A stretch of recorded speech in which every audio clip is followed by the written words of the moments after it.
9월 7일 살아계신 하나님의 말씀 누가복음 12장 35절부터 40절 말씀으로 준비된 믿음이라는 제의 말씀드립니다. 주님 만날 스탠바이가 되어 있습니까? 준비가 되어 있냐 이 말이죠. 주님께서 제자들에게 주신 말씀이에요. 누가복음 12장 35절 이하에 허리에 띠를 띠고 등불을 켜고 서 있어라. 너희는 마치 그 주인이 혼인집에서 돌아와 문을 두드리면 곧 열어주려고 기다리는 사람과 같이 되라고 말씀합니다. 긴박하게 있으라 이 말이죠. 무엇을 준비하고 있으라는 말씀이냐면 주께서 임하실 때에 대한 말씀입니다. 누가복음 12장 40절에 그러므로 너희도 준비하고 있으라. 생각하지 않은 때에 인자가 오리라 말씀합니다. 우리 그리스도인들의 수많은 얘기 중에 주님께서 다시 오심하고 하신 이 말씀을 믿고 항상 현재 시제로 준비하고 있는 사람이 과연 얼마나 될까요? 주께서 다시 오실 것에 대해서 수차 여러 곳에서 말씀하실 만큼 이건 확증적으로 말씀하셨기 때문에 이 재림의 사건은 반드시 이루어질 것을 말씀하는데 마태복음 24장 38절에 노아의 홍수 때 사람들이 먹고 마시고 장가들고 시집가고 있으면서 홍수가 그들을 다 멸하기까지 깨닫지 못했으니 인자의 임함도 이와 같으리라. 그때 두 사람이 밭에 있다가 한 사람은 데려가고 한 사람은 버려둠을 당할 것이고 두 여자가 맷돌질을 하고 있다가 한 사람은 데려가고 한 사람은 버려둠을 당할 것이다. 그러므로 깨어있으라. 어느 날에 너희 주가 임하는지 너희가 알지 못함이니라 하는 말씀과 같은 거죠. 이번 흰남노 거대 그 태풍을 앞두고 범정부적으로 대비하는 걸 보면서 느낀 것이 하나 있어요. 우리는 태풍을 걱정하고 피해당할 걸 대비하고 만반의 준비를 하고 오면서도 그 안은 비교도 되지 만큼 심판주로 오실 주님을 영접하기 위해서는 어떤 준비 상태로 살고 있는 걸까? 이걸 생각해 봤어.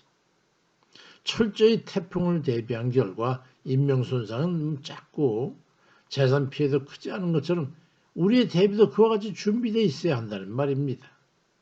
물론 오늘날 오시지는 않을 것 같은 그런 생각을 기대는 하지만은 최소한 준비는 하고 있어야 한다는 말씀입니다.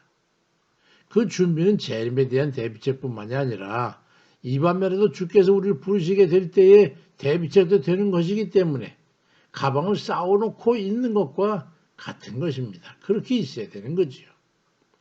준비가 되어 있지 않으면 주인 되시는 주님께 징벌을 당하게 될 거라고 말씀합니다.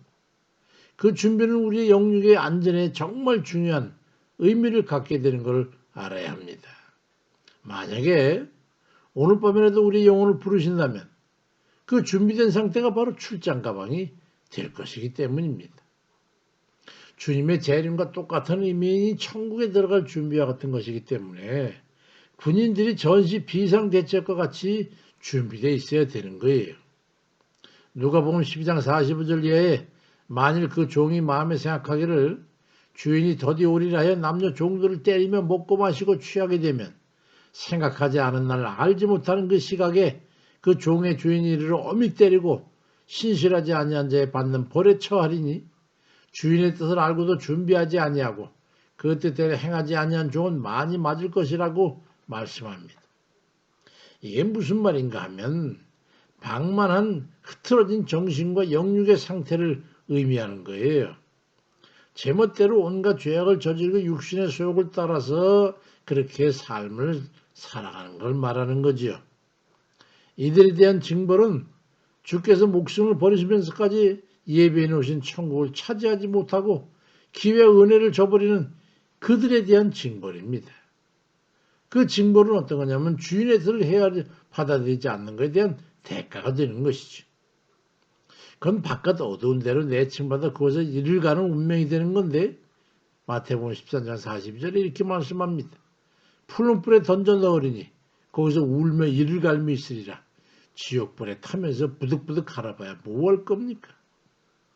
결국은 축복의 자리에 앉히기 위해서 우리로 하여금 준비를 시키고 있는 겁니다.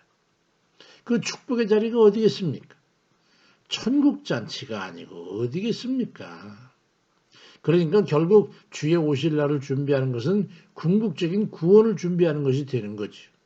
믿음 전체를 대비하는 게 되는 겁니다. 천국에서의 영생을 대비하는 것이기 때문에 영생의 일은 전처로 대비책이 되는 거예요. 그렇다면 오실 주님을 기다리는 우리 종들은 어떻게 살아야 될까요? 이제나 저제나 오실 주님을 기다리는 그 종들처럼 함부로 경고망동해서는 안 되고 항상 그저 깨어 겸비하고 살아가는 그런 이들이 돼야 한다는 말씀입니다. 누가복음 12장 3절 이하에 다만 너희는 그의 나라를 구하라. 그리하면 이런 것들을 너희에게 더하시리라. 적은 무리여 무서워하지 말라. 너희 아버지께서 그 나라를 너희에게 주시기를 기뻐하시느니라 말씀합니다. 우리가 그 나라를 차지해야 되지 않겠어요? 잠시도 세상의 육신적 소욕에 한눈 팔지 않고 우리는 살아내야 합니다. 그런 삶을 살아내고 있는 이들에게 주인 되시는 주님께서 복을 주시는 거예요. 누가복음 12장 37절에 주인이 와서 깨어있는 것을 보면 그 종들은 복이 있으리로다. 내가 진실로 너에게 이르노니 주인이 띠를 띠고 그 종들을 자리에 앉히고 나와 수종들이라고 말씀합니다. 주의 말씀을 실행하며 살아가는 것은 이와 같이 주의 임하심을 대비해 준비하는 겁니다. 이번에도 우리의 영혼을 부르신다면 우리 요단강 건널 배표가 준비되어 있어야 되지 않겠습니까? 누가복음 12장 38절에 주인이 혹 2경이나 혹 3경에 이르러서도 종들이 그같이 하고 있는 걸 보면 그 종들은 복이 있으리로다 말씀하고 있습니다. 언제든지 임하실 주님을 만날 상시 마음의 준비를 하고 영적으로 육지 준비되는 그런 준비된 영혼들이 돼가지고 오늘도 주의 말씀에 순응의 삶을 살아내는 그런 이들 다 되시기를 주의 이름으로 간절히 축원드립니다. 아멘입니다.